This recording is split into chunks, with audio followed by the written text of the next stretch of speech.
सबसे जो हिंसक चुनाव हुआ वो मुंगेर में हुआ। सबसे ज़्यादा शिकायतें आई मुंगेर से। राजद ने तो 40 बूथों की सूची भेजी है चुनाव आयोग को, और वो 40 बूथ जो हैं वो बाढ़ और मोकामा क्षेत्र के हैं, जो अनंत सिंह के प्रभाव का क्षेत्र माना जाता है। लगभग 2 दर्जन कार्यकर्ताओं को हिरासत में ले लिया गया।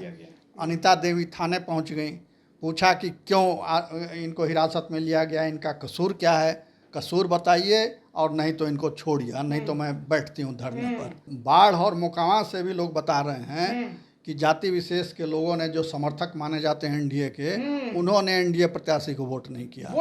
नहीं किया, नाराजगी में। मतलब ललन सिंह के लिए तो फिर मुश्किल हो गई। कुछ ऐसे वोटर हैं जिन्होंने कहा कि उन्हें दबाव दिया जा रहा था कि आपको वोट देना है तो या तो तीर छाप पर बटन दबा दीजिए या फिर घर लौट जाइए। हाँ, ये शिकायत आई है। बूथ नंबर 23 और 24 जो है मोकामा की, वहाँ पर तो शुरुआती में हंगामा हो गया, शुरू में ही हंगामा हो गया, मारपीट हो गई, माने भागा भागी दौड़ा दौड़ी हो गया वहाँ पर। अशोक मेहता भी अपने बाहुबल के बल पर अपनी वाइफ को लड़ा रहे हैं, और वहाँ पर अनीता देवी ये कहते चल रही हैं कि हम लोगों को वोट नहीं देने दिया जा रहा है। इसका माने अनंत सिंह भारी पड़ गए। बेगूसराय में भी गिरिराज सिंह को लेकर बड़ी नाराजगी थी, वहाँ का क्या है खबर?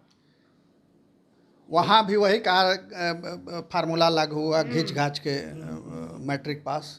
वहाँ भी वो जीत जाएंगे, मगर उनका मार्जिन लोग कह रहे हैं कि कम होगा। पिछला बार बहुत ज्यादा। हाँ, पिछला बार ज़्यादा था, और जबकि 2 उम्मीदवार थे उनके खिलाफ। उजियारपुर में नित्यानंद राय जी हैं, वो भी केयर ऑफ मोदी जी हैं। सब लोग मोदी जी के नाम पर ही जीतेंगे।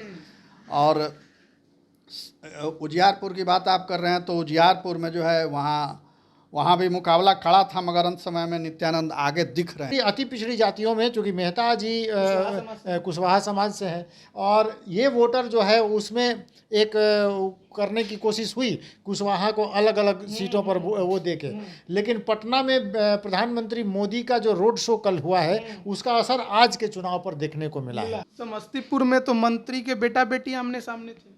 हाँ, तो एक मंत्री जीत रहे हैं, उनकी पुत्री जीतेंगी वहाँ से। अच्छा, आगे चल रही हैं, आगे हैं। हाँ, आगे हैं। वोटिंग का जो ट्रेंड वहाँ से पता चला है। चिराग पासवान ने जो पैराशूट से कैंडिडेट दिया था, हाँ, उनको लोगों ने पसंद किया है। प्रिंस राज का कोई वो नहीं है। चिराग पासवान का भी अपना प्रभाव वहाँ पर काम किया है। वहाँ पासवान वोटर्स माने बटे नहीं, और शांभवी के पक्ष में, चूँकि वो दलित की बेटी होने का भी उनका है कि माने अशोक चौधरी की बेटी हैं। दरभंगा में गोपाल जी ठाकुर का बहुत विरोध भी हुआ था। हाँ, वो विरोध हुआ था, मगर देखिए इस बार राजद ने वहाँ नया प्रयोग किया। हर बार वहाँ मुस्लिम कैंडिडेट देती है वो। नमस्कार, आप लाइव बिहार देख रहे हैं। मैं हूँ राजमोहन तिवारी। देखिए, बिहार में लगभग आधे सीटों पर चुनाव संपन्न हो गए हैं, यानी कि 40 में से 19 सीटों पर अब मतदान की प्रक्रिया खत्म हो चुकी है। 3 चरणों में पहले ही वोटिंग हो चुकी थी, आज चौथे चरण की बारी थी। 5 सीटों पर आज वोटिंग की प्रक्रिया समाप्त हो गई है। आंकड़े भी निकल कर सामने आ रहे हैं, कयास भी खूब लगाए जा रहे हैं, लेकिन साथ ही साथ बड़ी खबरें भी हैं। मुंगेर में क्या क्या आज हो गया ये सबने देखा है, किस प्रकार से अगरा और पिछड़ा की लड़ाई वहां पर हो गई। दरभंगा, बेगूसराय, उजियारपुर, समस्तीपुर, मुंगेर, इन सीटों पर आज चौथे चरण के तहत बिहार में चुनाव हो रहे थे, और इसको लेकर अब जो पूरी तरह से परिस्थितियां साफ हो रही हैं, तो बात करेंगे। हमारे साथ वरिष्ठ पत्रकार रवि रंजन जी हैं और प्रवीण बागी जी हैं। किस तरीके से देख रहे हैं आज जो मतदान हुआ है? देखिए, आज ही नहीं, इसके पहले जो मतदान हो चुके हैं उन सब का लबोलुबाव ये है कि जो सिटिंग सांसद हैं उनके खिलाफ जनता में ही नहीं, उनके कार्यकर्ताओं में भी आक्रोश है, और वो सब मोदी के सहारे हैं। मोदी के नाम पर ही उनको वोट मिल रहे हैं, और मोदी के नाम पर ही वो चुनेंगे, क्योंकि उनकी उपलब्धियां बहुत कम हैं बताने की। 5 साल का समय कम नहीं होता। बहुत से सांसद तो ऐसे हैं जो अपने सांसद फंड की राशि का भी उपयोग नहीं कर पाए, बहुत सी राशि उनकी बची रह गई। तो ये स्थिति है, इसलिए ये पार्टी को भी विचार करना चाहिए कि आप ऐसे लोगों को टिकट दें जो क्षेत्र की जनता के प्रति जवाबदेह हों और पार्टी पर बोझ न बने। अभी ये सब जितने लोग हैं वो पार्टी पर और मोदी जी पर बोझ हैं, उनके नाम पर बैतरनी पार कर रहे हैं। मोदी जी को भी मंच से कहना पड़ रहा है हाँ। कि आप उनको नहीं हमको दे रहे हैं। तो ये तो बहुत गड़बड़ बात है। ये तो बिल्कुल। इसका मतलब कि लोग संतुष्ट नहीं हैं उनके कामकाज से, सांसदों के कामकाज से। और पिछले 3 चरणों की तरह इस बार भी 2019 के मुकाबले मतदान का प्रतिशत कम रहा है। ये साफ बतलाता है कि मतदाताओं में कोई उत्साह नहीं है, कोई अपने मनपसंद प्रत्याशी को जिताने की ललक नहीं है। नहीं तो लंबी लाइन लगती है और सब लोग वोट करते हैं। और दूसरी वजह यह है कि जो पलायन वो तो हमेशा की तरह है बिहार में।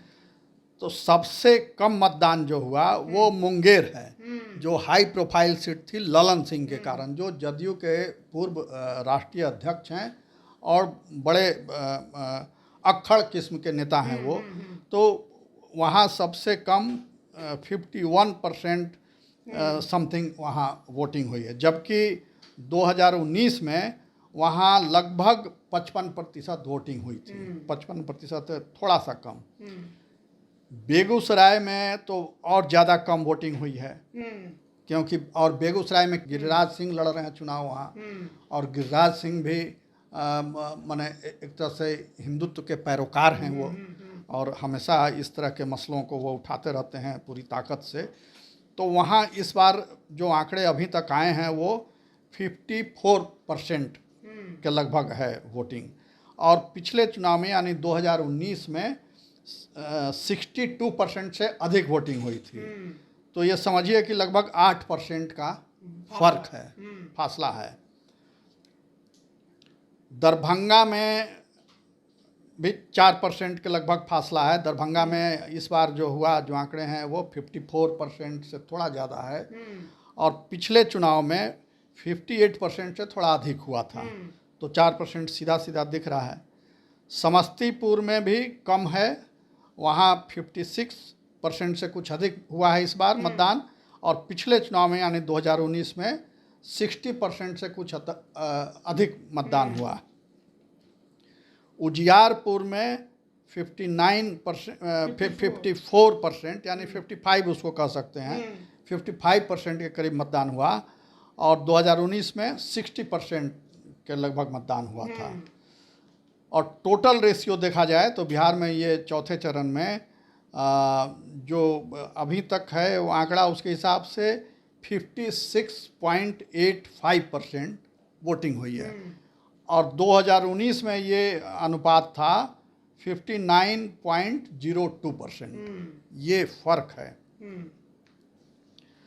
मगर ये और सबसे जो हिंसक चुनाव हुआ वो मुंगेर में हुआ। सबसे ज़्यादा शिकायतें आई मुंगेर से। राजद ने तो 40 बूथों की सूची भेजी है चुनाव आयोग को, और वो 40 बूथ जो हैं वो बाढ़ और मोकामा क्षेत्र के हैं, जो अनंत सिंह के प्रभाव का क्षेत्र माना जाता है, और वहाँ पुनर्मतदान की मांग की है राजद ने। उसके पहले सूर्यगढ़ा में रामपुर के पास अनीता देवी जो हाँ मुंगेर से राजद की प्रत्याशी हैं, उनकी गाड़ी का शीशा फोड़ दिया गया, वो उन्होंने भी शिकायत की है। उसके पहले और बढ़ैया में राजद के लगभग 2 दर्जन कार्यकर्ताओं को हिरासत में ले लिया गया। अनीता देवी थाने पहुंच गई, पूछा कि क्यों इनको हिरासत में लिया गया, इनका कसूर क्या है, कसूर बताइए और नहीं तो इनको छोड़िए, नहीं तो मैं बैठती हूं धरने पर।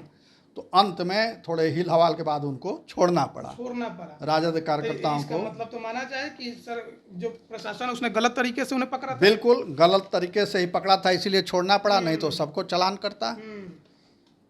और मुंगेर के ही बूथ नंबर 145, 146 पर भी जमकर हंगामा हुआ, बवाल हुआ। लोग कह रहे हैं कि वहाँ पथराव भी हुआ, लाठी भी चली।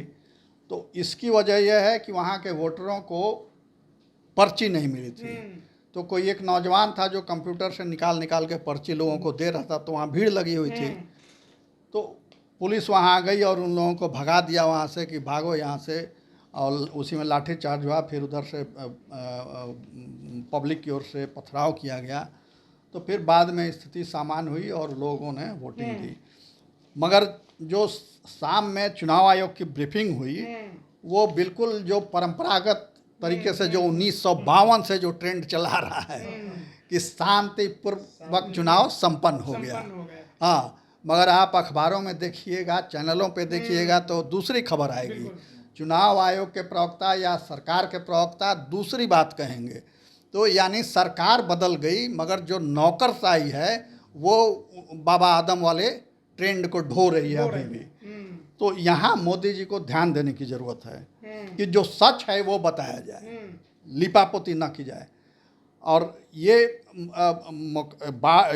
मुंगेर में जो घटनाएं हुई तो ये आशंका सबको थी, पहले से थी, राजद को थी, मीडिया के लोगों को भी थी और वोटरों को भी, वहाँ के वोटरों को भी आशंका थी कि जिस तरह से दो उम्मीदवार वहाँ आमने सामने हैं और जो तेवर है और जिस तरह से अनंत सिंह पैरोल पर बाहर आए, तो ये सब देख के जो सीन बना था उसमें अगर ये सब घटनाएं नहीं होती तब आश्चर्य होता।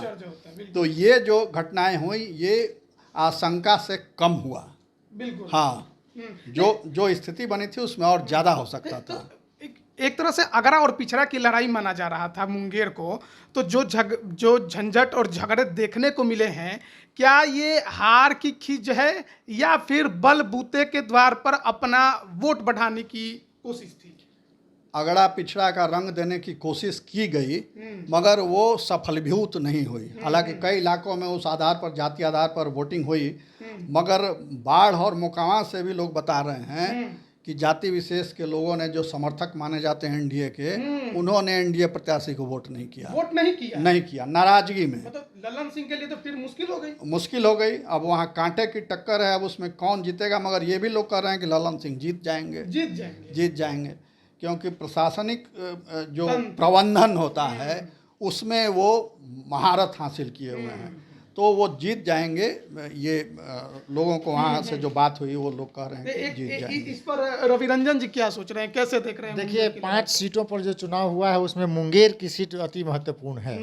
आप देखिए कि प्रशासन ने किस तरह से तैयारी की थी कि अनंत सिंह चुनाव से ठीक पहले उनको बेल मिलता है और जाके वहाँ पर वो बैठ जाते हैं। हाँ, पैरोल पर जाके वहाँ बैठ जाते हैं।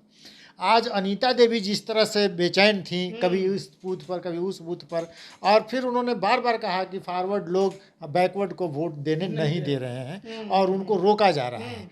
ये संकेत है कि वो हार की तरफ बढ़ गई हैं। बहुत जगह मीडिया में कुछ ऐसे वोटर हैं जिन्होंने कहा कि उन्हें दबाव दिया जा रहा था कि आपको वोट देना है तो या तो तीर छाप पर बटन दबा दीजिए या फिर घर लौट जाइए। हाँ, ये शिकायत आई है। बूथ नंबर 23 और 24 जो है मोकामा की, वहाँ पर तो शुरुआती में हंगामा हो गया, शुरू में ही हंगामा हो गया, मारपीट हो गई, माने भागा भागी दौड़ा दौड़ी हो गया, वहाँ पर पुलिस आई, सब कुछ हुआ। देखिए, माने 27 बूथ पर तो एकदम है कि वहाँ पर हंगामा हुआ। हाँ, मोकामा में हंगामा इसलिए हुआ कि अनंत सिंह, माने दो बाहुबली वहाँ पर हैं। अशोक मेहता भी अपने बाहुबल के बल पर अपनी वाइफ को लड़ा रहे हैं और वहाँ पर अनीता देवी ये कहते चल रही हैं कि हम लोगों को वोट नहीं देने दिया जा रहा है। इसका माने अनंत सिंह भारी पड़ गए। अनंत सिंह पैरोल पर आने के बाद से ही मीडिया में बने हुए हैं और वायरल हो रही है उनकी बातें, लेकिन एक बार भी नीतीश कुमार के खिलाफ वो कुछ नहीं बोल रहे हैं। उनके इस व्यवहार से उनके ही समर्थक, उनके ही वोटर उनसे ही थोड़ा नाराज हैं। तो भूमिहार मतदाता थोड़ा मायूस हुआ, वो बूथों पर नहीं गया, इसीलिए वोट परसेंट कम हुआ है। लेकिन ललन सिंह की मैनेजमेंट है, उन्होंने किया है और ये कहा जा रहा है कि वो घींच घांच के माने वो चुनाव जीत जाएंगे। मतलब फाइट तो है। हाँ, फाइट जबरदस्त है, फाइट जबरदस्त है। जबरदस्त घींच घांच के मैट्रिक पास जिसको कहा जाता है, ग्रेस मार्क वही है। तो अदर दूसरे सीटों का हाँ, और इसमें 3 सीटों पर मुंगेर, बेगूसराय, दरभंगा, यहाँ प्रधानमंत्री की सभा हुई और प्रधानमंत्री की सभा होने के बावजूद वहाँ वोटर उत्साहित नहीं हुए। तो ये तो बड़ी वजह एक पलायन है जिसका जिक्र प्रधानमंत्री ने भी किया कि बिहार के लोग बाहर जाते हैं और हम लोग कोशिश करेंगे कि उनको यहीं रोजगार मिले। अब वो कितना कर पाते हैं ये देखने वाली बात होगी। बेगूसराय में भी गिरिराज सिंह को लेकर बड़ी नाराजगी थी, वहाँ का क्या है खबर? वहाँ भी वही फार्मूला लागू हुआ, घिंच घाच के मैट्रिक पास। वहाँ भी वो जीत जाएंगे, मगर उनका मार्जिन लोग कह रहे हैं कि कम होगा। पिछला बार बहुत ज्यादा। हाँ, पिछला बार ज़्यादा था, और जबकि 2 उम्मीदवार थे उनके खिलाफ, राजद का भी था और लेफ्ट पार्टी का भी था। मगर इस बार तो महागठबंधन ने एक ही उम्मीदवार दिया है, तो इस बार मार्जिन और बढ़ना चाहिए, मगर बढ़ने की उम्मीद वहाँ कम नज़र आती है। वहाँ के लोगों ने बताया कि जीत जाएंगे, आराम से जीत जाएंगे, मगर मार्जिन बहुत ज़्यादा नहीं रहेगा, क्योंकि उनसे भी लोगों को नाराजगी है। उनकी वहाँ प्रतिष्ठा बच जाएगी। हाँ, प्रतिष्ठा बच और जाएगी, केंद्रीय गृह राज्य मंत्री प्रतिष्ठा बच जाएगी मोदी जी के नाम पर। मोदी जी के नाम। हाँ, तो ये सारे लोग केयर ऑफ मोदी जी, नरेंद्र मोदी ये महत्वपूर्ण है। उजियारपुर में नित्यानंद राय जी हैं, वो भी केयर ऑफ मोदी जी हैं। Care of Modi. सब लोग मोदी जी के नाम पर ही जीतेंगे। और उजियारपुर की बात आप कर रहे हैं, तो उजियारपुर में जो है वहाँ भी मुकाबला खड़ा था, मगर अंत समय में नित्यानंद आगे दिख रहे हैं। वहाँ के लोगों ने बताया कि जो निष्पक्ष लोग थे कि नित्यानंद वहाँ से निकल जाएंगे। आलोक मेहता आलोक फिर हार मेहता देखना पड़ेगा। सज्जन उम्मीदवार रहते हुए, पढ़े लिखे समझदार व्यक्ति होते हुए भी, चूँकि उनके पता में केयर ऑफ मोदी जी नहीं था, तो इसलिए वो पिछड़ रहे हैं। और मतलब मोदी जी के नाम पे अभी भी वोट है, जनता का भरोसा सिर्फ मोदी जी पर है, इन नेताओं पर नहीं है। ये जो उल्टा सीधा बयान देते हैं, 3 का 13 करते हैं, इन पर जनता का विश्वास बहुत कम है। मतलब ले दे कि अब की बार तो बेड़ा पार हो जाएगा, बेड़ा पार हो जाएगा मोदी जी के नाम पर। मोदी जी के नाम। तो मोदी जी पर भरोसा लोगों का है, और वही एनडीए की सबसे बड़ी ताकत है।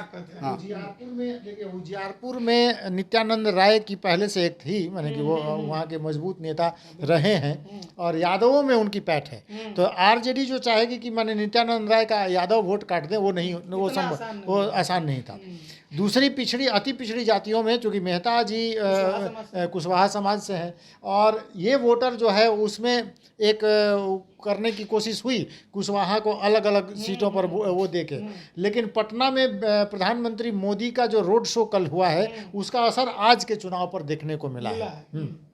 और मोदी की एक छवि के कारण ये तमाम नेता, जैसा कि आप कह रहे हैं कि वो केयर ऑफ मोदी जी के नाम पर निकल रहे हैं, लेकिन नित्यानंद राय की अपनी पकड़ है, जमीन है। हैट्रिक लगा पाएंगे कि नहीं लगा पाएंगे, प्रश्न चिन्ह केवल यही था कि हैट्रिक होगी कि नहीं होगी, लेकिन आखिरकार ये हुआ है कि मोदी जी के नाम पर नित्यानंद राय भी निकल जाएंगे। वहाँ पर वोटों का जो बंटवारा जो था जाति के आधार पर जो होना चाहिए था, वो आखिर समय में नहीं हुआ, वो इंटैक्ट रहा इनके नित्यानंद राय के पक्ष में, और वो आखिरकार यही हुआ कि नित्यानंद राय। समस्तीपुर में तो मंत्री के बेटा बेटी आमने सामने थे। हाँ, तो एक मंत्री जीत रहे हैं, उनकी पुत्री जीतेंगी वहाँ से। आगे चल रही हैं, आगे हैं। हाँ, आगे हैं। वोटिंग का जो ट्रेंड वहाँ से पता चला है। चिराग पासवान ने जो पैराशूट से कैंडिडेट दिया था, वो काम उनको लोगों ने पसंद किया है। ये है, मगर कड़ा टक्कर है वहाँ। हाँ, बहुत आसानी से वो नहीं जीतेंगी। लोकसभा का जो सीट है, क्योंकि प्रिंस राज मौजूदा सांसद है वहाँ के, क्या अंदर ही अंदर उन्होंने कुछ करने की कोशिश की चिराग को हरवाने के लिए, या फिर सनी हजारी को जिताने के लिए? देखिए, प्रिंस राज से तो लोग वहाँ ऐसे ही नाराज बैठे हैं कि जीतने के बाद वो गए ही नहीं। ये आम शिकायत है। वहाँ गए कि नहीं गए तो मैं नहीं जानता, मगर जो वहाँ के लोगों ने बताया कि जीतने के बाद गए नहीं। अगर इस बार वो आते कैंडिडेट होके तो मुश्किल था उनका जीतना। अच्छा। तो इसलिए प्रिंस राज कोई प्रभावित कर पाएंगे चुनाव, ये मुझे नहीं लगता है। तो समस्तीपुर के बारे में आप? नहीं, समस्तीपुर में देखिए, शांभवी के पक्ष में एक माहौल बन गया, धीरे धीरे बन गया, लेकिन बन गया बाद में। हाँ, नीतीश जी ने, ये क्षमा करें, मोदी जी ने।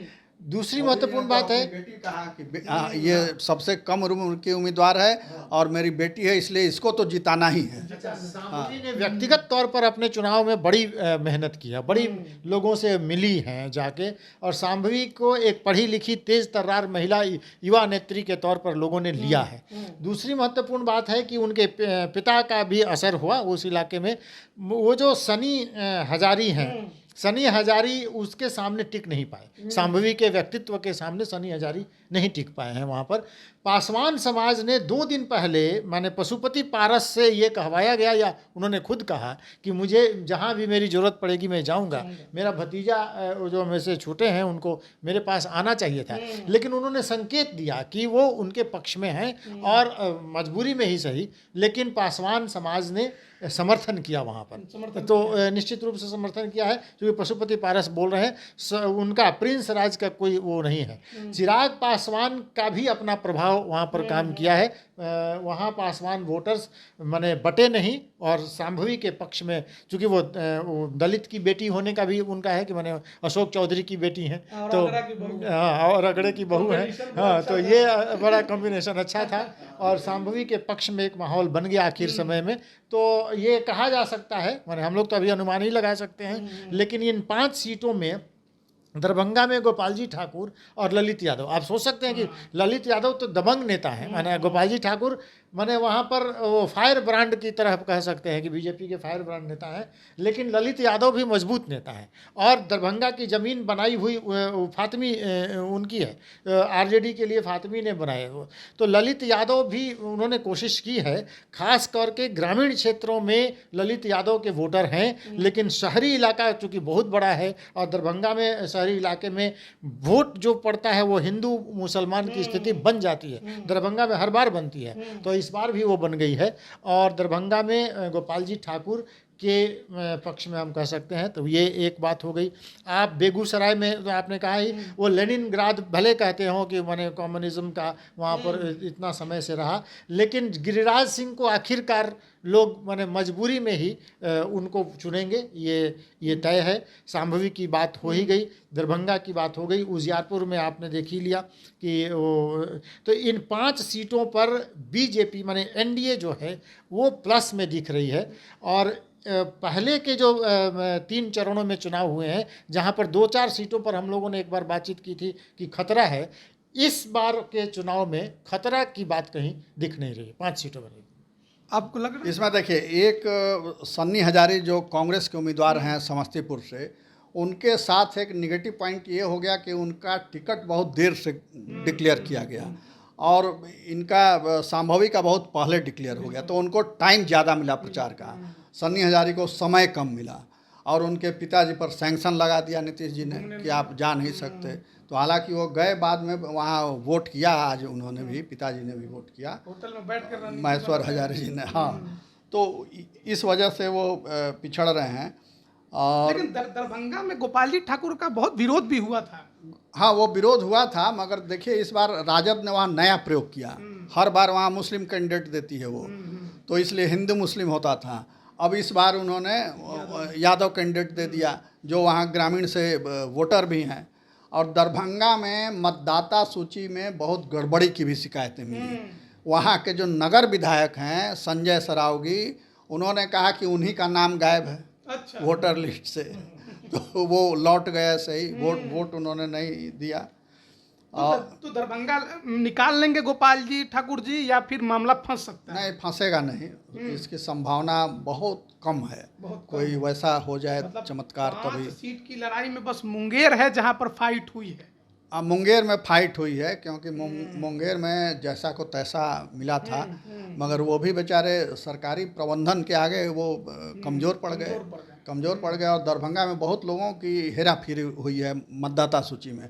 पति का नाम है तो पत्नी का नाम गायब है, बेटे का नाम कहीं दूसरे बूथ पर ट्रांसफ़र कर दिया, तो बहुत से लोग मतदान से वंचित रह गए। अब चुनाव आयोग दिल्ली में बैठ के जो आदेश कर रहा है कि वोटिंग रेशियो बढ़ाइए, और तमाम रिटर्निंग अफसर कम डीओ जो हैं, डीएम जो हैं, वो दौड़ रहे हैं, जुलूस निकाल रहे हैं रोज़, मगर वोटर लिस्ट जो है उस पर किसी का ध्यान नहीं है।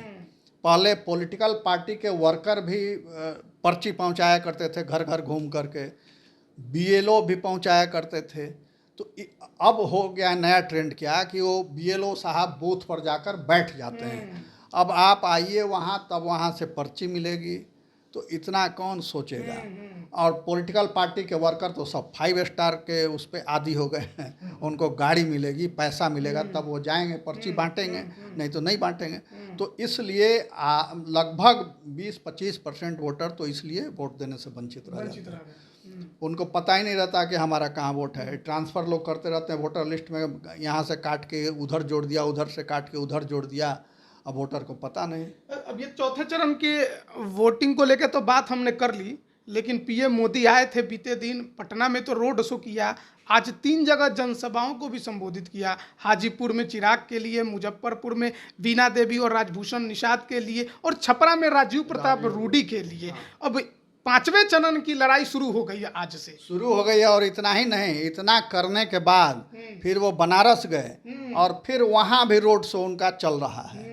तो ये एक अलग रिसर्च का विषय है कि आखिर नरेंद्र मोदी जी किस मिट्टी के बने हुए हैं और खाते क्या हैं कि इतनी एनर्जी आती है। 74 साल के हो गए वो, और देखिए कल रात 12 बजे तक वो जगे रहे। सुबह 5 बजे उठ के इको पार्क में चले गए, सूर्य नमस्कार किया, कुछ चैनलों को उन्होंने वहाँ इंटरव्यू भी दिया, रात में अखबार वालों से बात की, इंटरव्यू दिया उनको, और सुबह फिर योगासन करके तैयार हो गए, गुरुद्वारा में जाके मत्थे टेका, रोटी बेली और सब्जी भी बनाया, और फिर उसके बाद चले गए चुनाव क्षेत्र में।